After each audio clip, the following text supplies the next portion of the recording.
Hello दोस्तों, आज जानते हैं भगत सिंह जी के बारे में। भगत सिंह जी को कौन नहीं जानता। भगत सिंह को शायद पूरी दुनिया ही जानती होगी कि भगत सिंह ने हमारे देश के लिए क्या क्या किया था। भगत सिंह हमारे देश के सबसे कम उम्र में शहीद होने वाले इकलौते क्रांतिकारी थे।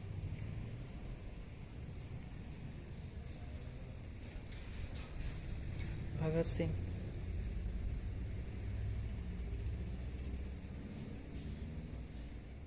एक सरदार थे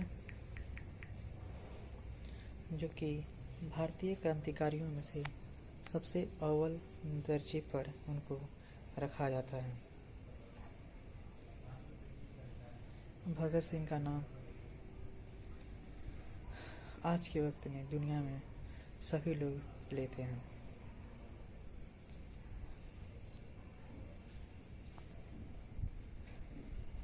क्योंकि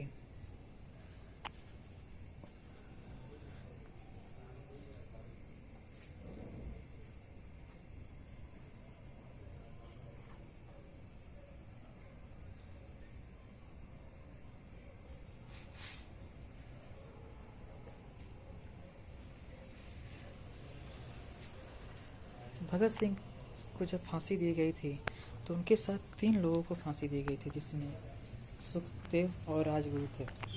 ये 3 लोग थे जिन्हें फांसी की सज़ा सुनाई गई थी, और ये तीनों लोग ने फांसी की सज़ा को हंसते हंसते फांसी के फंदे पर झूल गए थे, जिसकी वजह से इन्हें पूरी दुनिया में याद किया जाता है। भारत के लोग तो इन्हें अपने बता दें, दिसंबर 1928 में भगत सिंह और उनके एक साथी शिवराम राजगुरु जो एक छोटे क्रांतिकारी समूह हिंदू सोशलिस्ट रिपब्लिकन एसोसिएशन के सदस्य थे, ने लाहौर में पंजाब में 21 वर्षीय ब्रिटिश पुलिस अधिकारी जॉन पी सैंडर्स को गोली मार करके हत्या कर दी थी। उसी के जुर्म में ब्रिटिश सरकार ने इन तीनों लोग को फांसी की सजा सुना दी थी। उन्होंने सैंडर्स को उस समय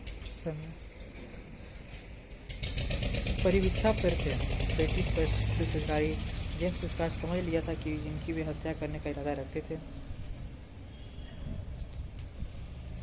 जब सैंडर्स मोटरसाइकिल पर एक पुलिस स्टेशन से बाहर निकल रहा था, तभी राजगुरु जो एक कुशल निशानेबाज थे, ने सड़क के दूसरी ओर से उन पर एक गोली चलाई। घायल अवस्था में पड़े हुए सिंह ने उन पर कई बार करीब से गोलियां चलाई। पोस्टमार्टम रिपोर्ट में 8 गोलियों के घाव पाए गए थे। भगत सिंह के अन्य सहयोगी चंद्रशेखर आजाद ने भारतीय पुलिस के हेड कांस्टेबल चरण सिंह को गोली मारकर हत्या कर दी, जिसने सिंह और राजगुरु के भागते समय उनका पीछा करने का प्रयास किया था।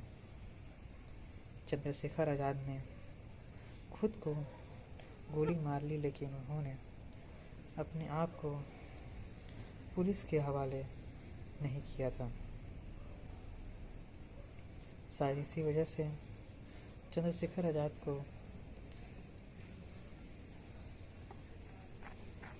वीर सपूत कहा जाता है,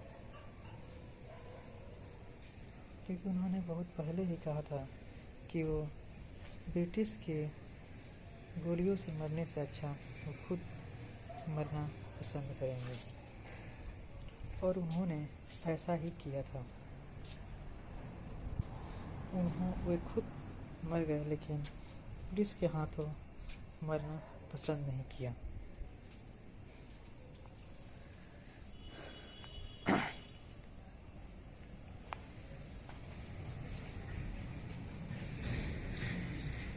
भगत सिंह, सुखदेव और राजगुरु, ये तीनों लोग ने हमारे देश के लिए जो किया है वो शायद कोई दूसरा न करे।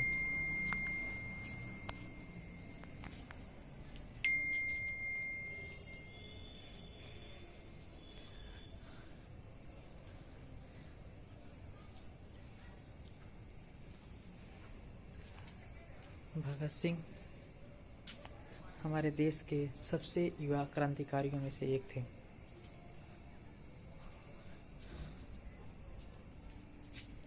आज भगत सिंह का नाम सबसे युवा क्रांतिकारियों में सबसे ऊपर लिया जाता है। वे जब महात्मा गांधी की बातें सुनते थे तो उससे वो शिक्षा लेते थे, लेकिन उन्होंने कभी भी ब्रिटिश के सामने झुकना पसंद नहीं किया। वे यहाँ तक कि महात्मा गांधी जी को भी एक उग्र नेता के रूप में उन्हें माना था।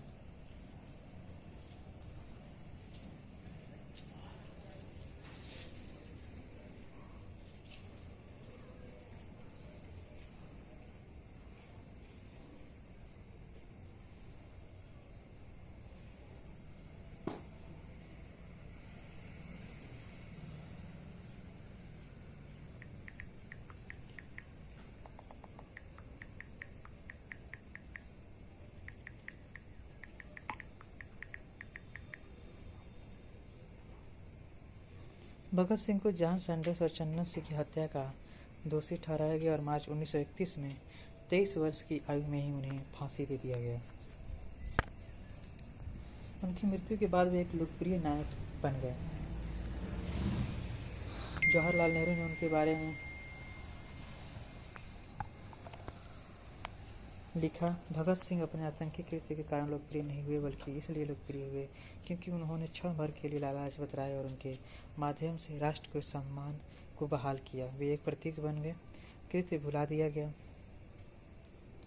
प्रतीक बना रहा और कुछ महीनों में पंजाब के प्रत्येक कस्बे और गांव में कुछ हद तक उत्तरी भारत के शेष भाग के नाम गूंजा, और वो नाम था सरदार भगत सिंह।